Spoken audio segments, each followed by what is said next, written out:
Welcome to the deep dive. Today, we're really getting into the weeds of how your body powers itself. We're talking glycolysis and pyruvate oxidation. That's right. Core energy processes. Now, I know those terms might sound a bit, well, textbooky, but our goal here is to break them down, really dissect them so you get a genuinely deep understanding. Right. Think of it less like just knowing your car uses gas and more like understanding the engine, the pistons, everything. Exactly. And how that engine's performance connects to, your everyday energy, but also some major health conditions. It's surprisingly relevant. Absolutely. We're digging into the foundational biochemistry, pulling out the crucial bits, the pathways, the control mechanisms, the implications. The aim is to give you that kind of professional level insight. Precisely. Our mission, really, for this deep dive is to arm you with a true mastery of these concepts. We want you to see the pathways clearly, understand the elegant ways they're controlled, and just grasp their fundamental importance in biology and medicine. So if you're ready for that deep understanding, let's jump in. Okay, let's start with glycolysis.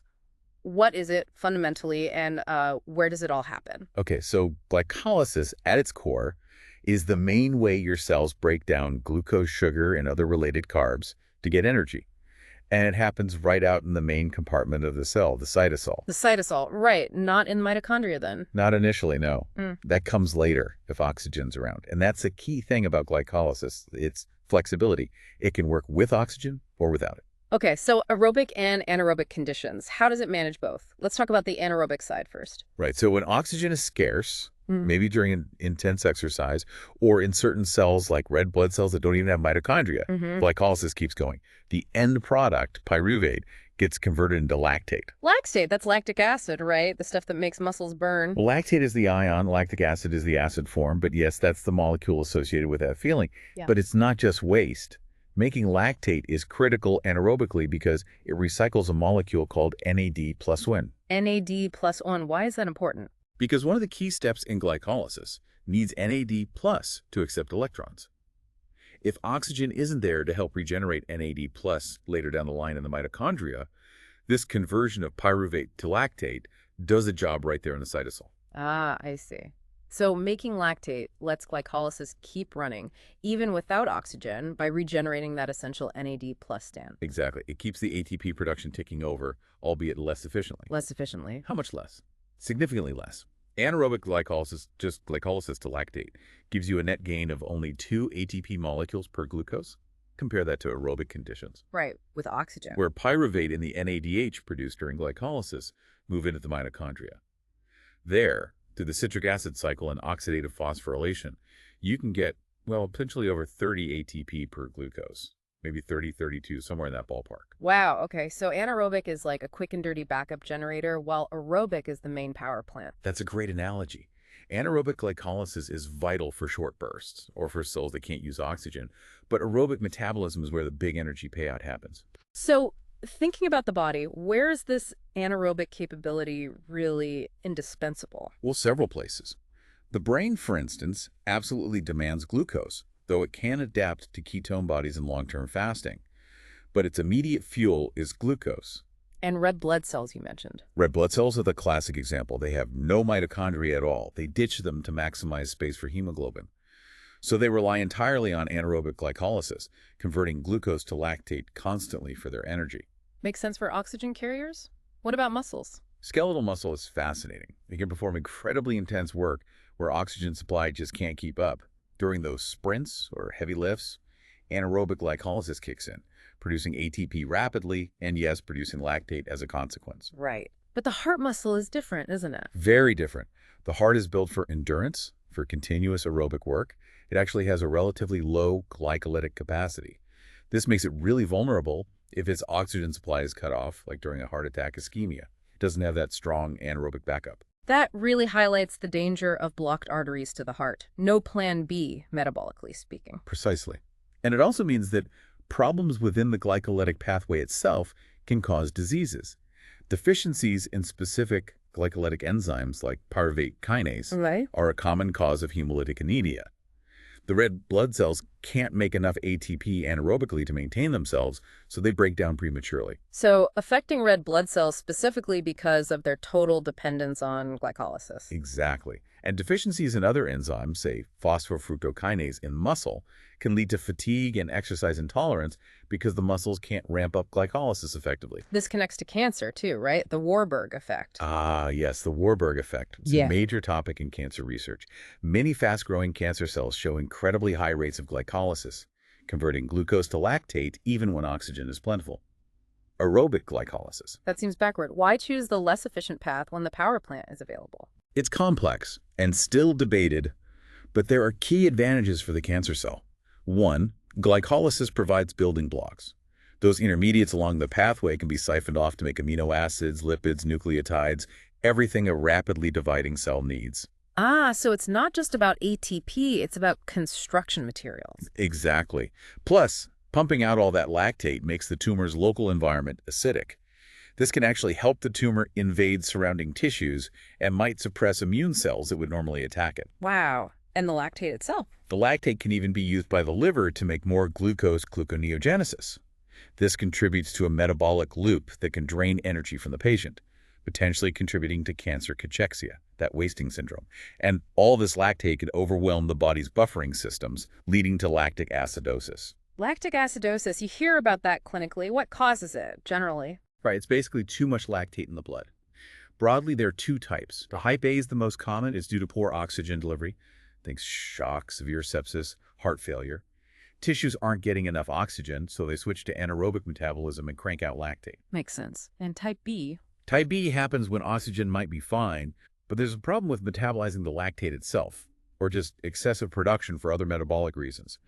Severe liver disease is one cause, since the liver clears lactate, but also, crucially, thiamine deficiency. Thiamine, vitamin B1. How does that cause lactic acidosis? Thiamine is absolutely essential for a key enzyme complex called pyruvate dehydrogenase. This is the enzyme that links glycolysis to the aerobic pathways by converting pyruvate to acetyl-CoA. Okay. If you're thiamine deficient, pyruvate dehydrogenase doesn't work properly. Pyruvate piles up because it can't enter the next stage. And where does excess pyruvate go? It gets converted to lactate. So the blockage after glycolysis forces the pyruvate down the lactate route. Precisely. It's a major issue, especially in chronic alcoholism, where nutrition and thiamine absorption are often poor. Okay, that's a critical link. Let's pivot now to the actual steps of glycolysis. Yeah. 10 steps, right? How does it begin? 10 steps, yes. It starts when glucose enters the cell, usually through specific transporter proteins, the GLUT transporters. Once inside, bang, first reaction. Glucose gets a phosphate group attached. It becomes glucose 6-phosphate. Phosphorylation, and that uses energy, right? It does. This first step, catalyzed by hexokinase or glucokinase in the liver and pancreas, uses one molecule of ATP, so an initial energy investment. And this phosphorylation traps the glucose inside the cell. The charged phosphate group prevents it from leaving. Smart. Is this step regulated? Oh, yes. Hexokinase is inhibited by its own product, glucose 6-phosphate. If G6P levels build up, it tells hexokinase, okay, slow down, we've got enough for now. It's a direct feedback loop. And this step is essentially irreversible in the cell. Okay, first irreversible step, ATP used, glucose trapped. What's next? Glucose 6-phosphate is then rearranged, isomerized, into fructose 6-phosphate. Same atoms, just a different configuration. The enzyme is phosphohexose isomerase. This is easily reversible. Simple rearrangement, then. Then comes another big, regulated, irreversible step. Fructose 6-phosphate gets another phosphate group added, becoming fructose 1-6-bisphosphate. This is catalyzed by phosphofructokinase 1, or PFK1, and it costs another ATP molecule. Second ATP invested, and PFK1, you said that's a major control point. The major control point, arguably, its activity is very sensitive to the energy status of the cell. Yeah. We'll definitely come back to how it's regulated. But for now, we've invested 2 ATPs and created this fructose 1-6-bisphosphate molecule. Okay, 2 ATPs in. When do we start getting some energy back? Almost there.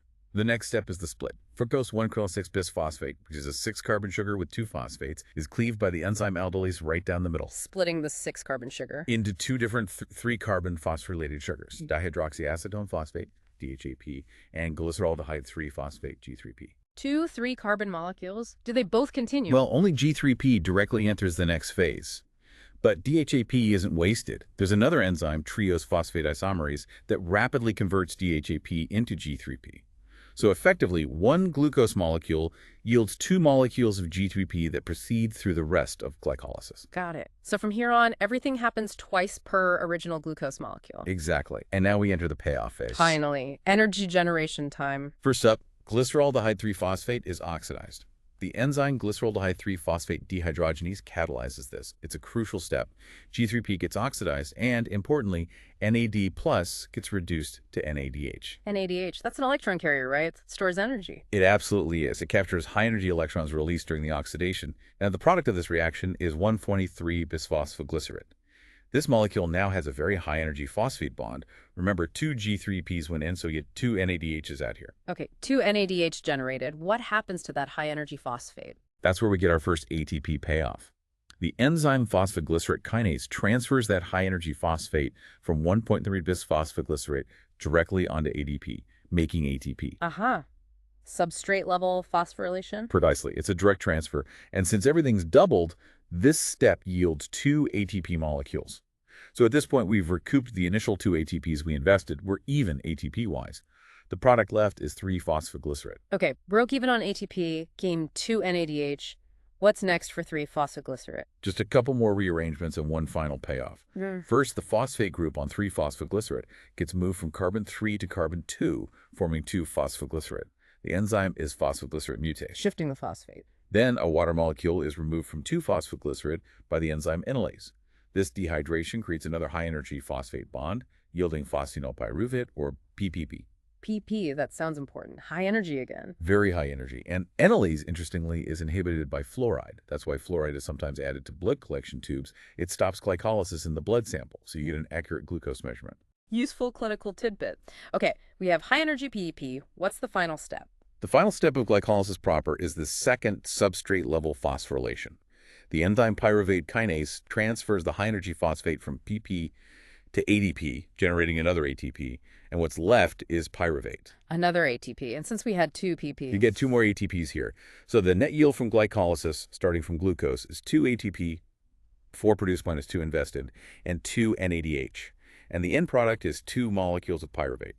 This pyruvate kinase step is also essentially irreversible. Okay, so that's the pathway. 2 net ATP, 2 NADH, 2 pyruvate, and if things are anaerobic? If anaerobic or in cells like red blood cells, that pyruvate needs to be dealt with to regenerate NAD+ from the NADH we made earlier. That's where lactate dehydrogenase comes in.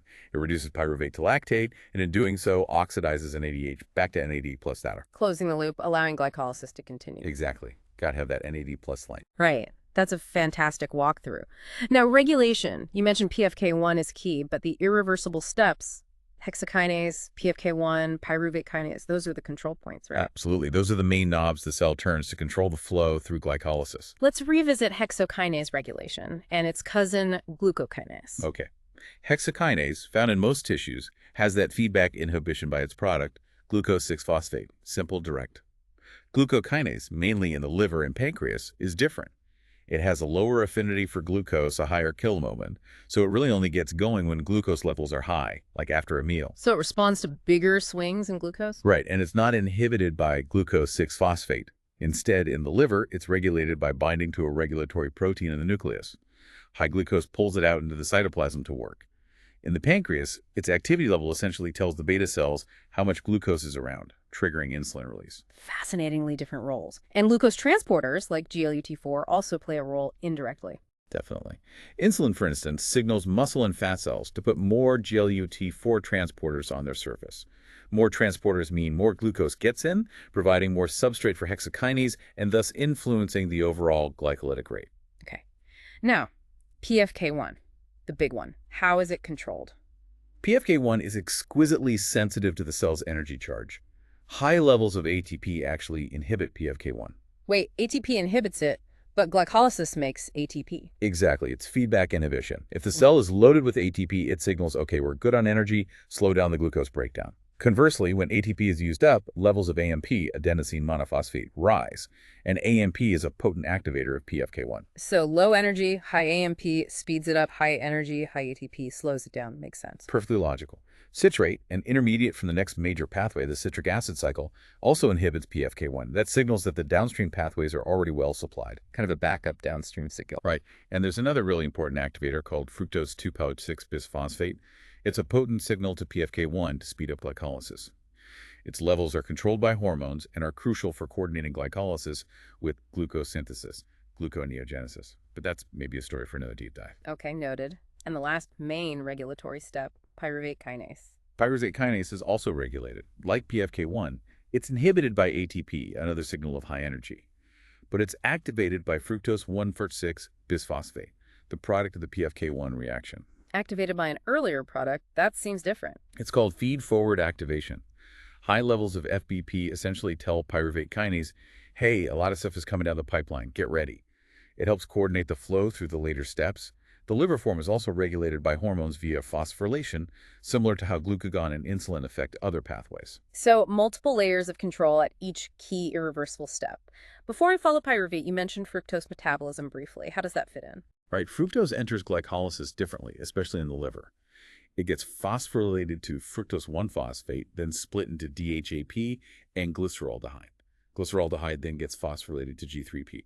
Okay, so it generates intermediates that enter glycolysis. What's the catch? The catch is that this entry route bypasses PFK1, that major regulatory checkpoint. Ah, so fructose metabolism isn't as tightly controlled by the cell's energy status. Exactly. This can lead to a rapid flood of 3 carbon units into the later stages of glycolysis in the liver. This can overwhelm the mitochondria's capacity to process the resulting pyruvate and acetyl-CoA, potentially shunting the excess towards making fat. That's one reason why high fructose intake is linked to things like fatty liver disease. That's a really important distinction. Okay, now let's assume oxygen is available. What happens to the pyruvate generated by glycolysis? Under aerobic conditions, pyruvate takes a trip into the mitochondria. Its fate there is to be converted into acetyl-CoA.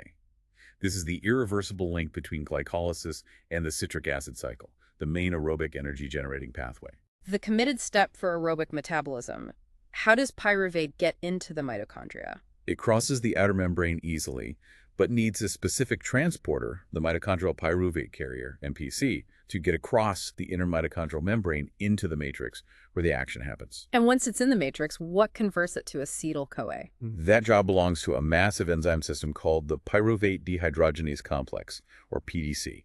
It's located right there in the mitochondrial matrix. A complex, not just one enzyme. Right. It's a huge assembly of multiple copies of 3 distinct enzymes that work together in a highly coordinated fashion. It's structurally and mechanistically similar to another complex in the citric acid cycle. Okay, what does the PDC actually do to pyruvate? It carries out an oxidative decarboxylation. It removes 1 carbon from the 3-carbon pyruvate as carbon dioxide, CO2.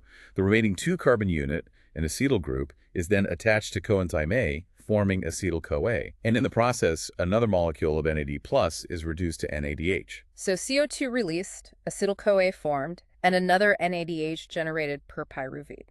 Correct. Remember, 2 pyruvates came from 1 glucose, so this step yields 2 acetyl-CoA, 2 CO2, and 2 NADH per original glucose molecule. What machinery does the PDC use? You said 3 enzymes. 3 enzymes, yes, typically called E1, E2, and E3, and it requires 5 different coenzymes to get the job done. 5. Okay, let's hear them. Thiamine diphosphate, TPP, which comes from vitamin B1, thiamine, lipoamide, which is attached to the E2 enzyme, coenzyme A itself, which carries the acetyl group away, FAD, flavin adenine dinucleotide bound to E3, and NAD plus R, which is the final electron acceptor. Thymine again, highlighting its importance. Can you briefly walk through how they work together? Sure. E1, using TPP, decarboxylase pyruvate, removes the CO2 and attaches the remaining 2-carbon piece to TPP. Then, this piece is transferred to the lipomide arm on E2. E2 then transfers the acetyl group from lipomide to coenzyme A, releasing acetyl-CoA. But now the lipomide arm is in a reduced state. Okay, needs to be reset.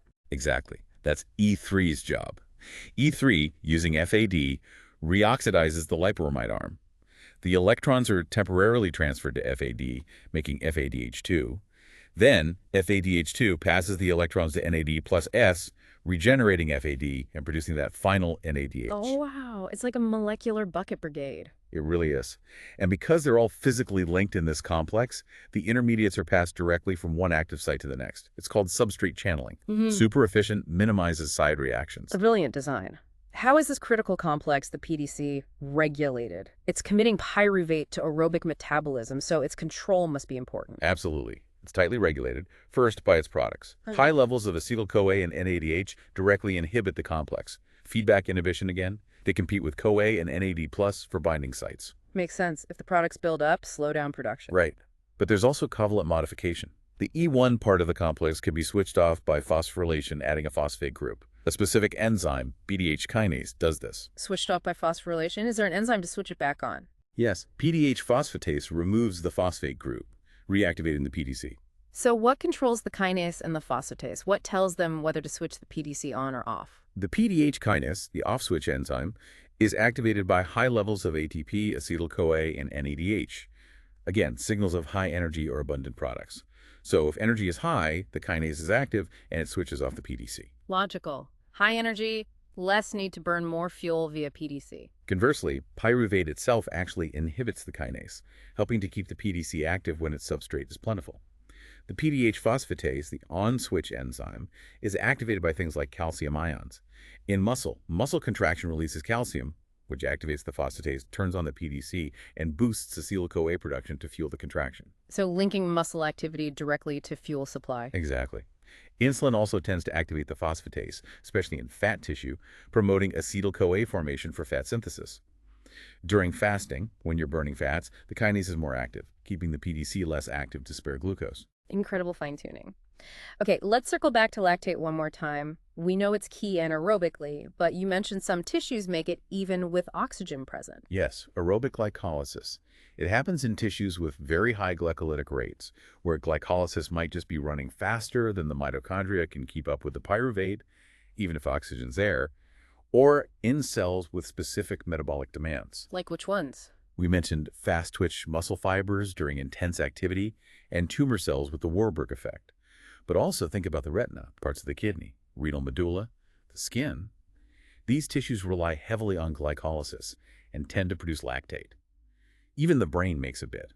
And in conditions like septic shock, inflammation can boost glycolysis and impair oxygen use, leading to lactate production. So lactate isn't always just about lack of oxygen. Is it just waste then, or can the body use it? Oh, it's definitely not just waste. Other tissues, particularly those with high oxidative capacity like the liver, kidneys, heart, and even resting skeletal muscle, can take up lactate from the blood. They use the same enzyme, lactate dehydrogenase, but run the reaction in reverse. Lactate back to pyruvate. Ah, so they can reclaim it. Exactly. The pyruvate can then enter their own mitochondria and be fully oxidized for energy. It's a way of sharing fuel between tissues. And that connects to the Cori cycle, right? Precisely. The Cori cycle is the classic example. Active muscle produces lactate, releases it into the blood. The liver picks it up, uses energy, often from burning fat, to turn the lactate back into glucose, gluconeogenesis. Then the liver releases the glucose back into the blood for the muscle or other tissues to use. A metabolic loop between muscle and liver? Yes. It helps clear lactate from the muscle and maintain blood glucose, but it costs the liver energy. This cycle contributes to the elevated metabolism after exercise, and maybe even to the energy drain in cancer cachexia. And you mentioned lactate might even go directly into mitochondria sometimes. Yes, that's a newer area of understanding. There seem to be lactate transporters on the mitochondrial membrane in some cells. Lactate enters, gets converted to pyruvate inside the mitochondria by a mitochondrial lactate dehydrogenase, generating NADH right where the electron transport chain is. A potentially very efficient way to use lactate fuel. Okay, one more specialized detour. Red blood cells and 2-fat-3-bisphosphoglycerate. You said they rely on anaerobic glycolysis, but there's a twist. A very important twist. Red blood cells have a side pathway, a sort of shunt. They can take 1-fat-3-bisphosphoglycerate, that high-energy intermediate, just before the first ATP payoff step, Yes. and convert it using an enzyme called bisphosphoglycerate mutase into 2-fat-3-bisphosphoglycerate, or 2-fat-3-BPG.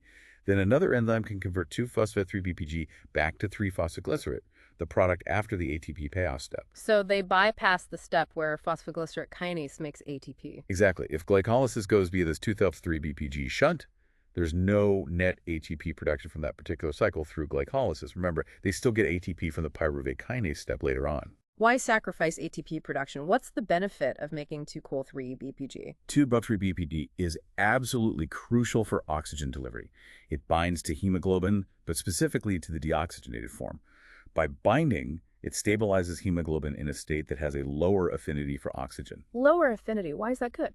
Because it means hemoglobin releases oxygen more easily to the tissues. In the lungs, where oxygen is high, hemoglobin loads up anyway. But in the peripheral tissues, where oxygen is lower, 2,3-BPG ensures that hemoglobin lets go of the oxygen efficiently to meet the tissue's needs. Without 2,3-BPG, hemoglobin would hold onto oxygen too tightly. Wow. So red blood cells divert some energy potential to make a molecule that fine-tunes oxygen delivery. That's elegant. It's a beautiful example of metabolic adaptation for a specific physiological function. Okay, let's wrap up by reinforcing the clinical side. We've seen how disrupting pyruvate metabolism is a recurring theme leading to problems. Can you summarize the key clinical connections? Sure, the big one is lactic acidosis.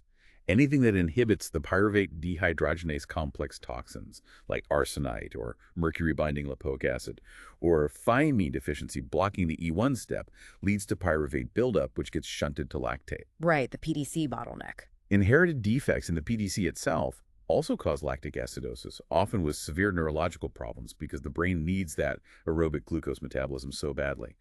Then there are the inherited defects within glycolysis.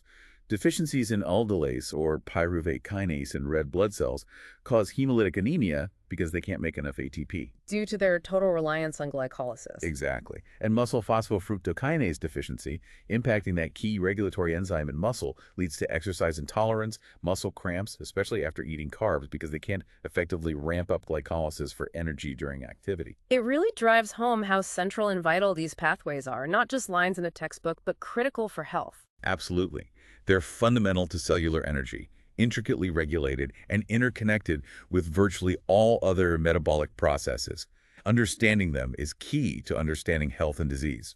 Well, this has been an incredibly thorough deep dive. We've traced glucose's journey through glycolysis to pyruvate or lactate, explored the crucial link of pyruvate oxidation connecting to aerobic metabolism, unpacked the layers of regulation, looked at the special case in red blood cells, and highlighted the serious clinical impacts when things go wrong. It's a complex but elegant system, central to life. Definitely.